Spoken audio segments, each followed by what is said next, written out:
আসসালামু আলাইকুম আরহামাতুল্লাহ। বিসমিল্লাহির রহমানির রহিম। পরম করুণাময় আল্লাহ রব্বুল আলমিনের নামে আরম্ভ করেছি।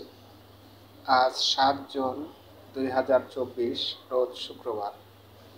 পবিত্র জুম্মার নামাজ আদায় করতে সুলতানগঞ্জ শাহী মসজিদ, ছাতা মসজিদ নামে পরিচিত রায়ের বাজার, ঢাকা।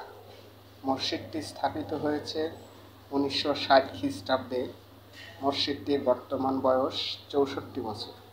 অত্যন্ত সুন্দর পরিবেশে মসজিদটি অবস্থিত। আপনারা চাইলে আমার সাথে বিভিন্ন মসজিদে গিয়ে ২ রাকাত নামাজ পড়তে পারেন। আর যারা আমার এই চ্যানেলটি দেখছেন, সবাই আমার জন্য দোয়া করবেন। চ্যানেলটি অবশ্যই সাবস্ক্রাইব করবেন। সবাই ভালো থাকুন, সুস্থ থাকুন। সবার মঙ্গল কামনা করছি। আল্লাহ হাফেজ। আসসালামু আলাইকুম ওয়া রাহমাতুল্লাহ।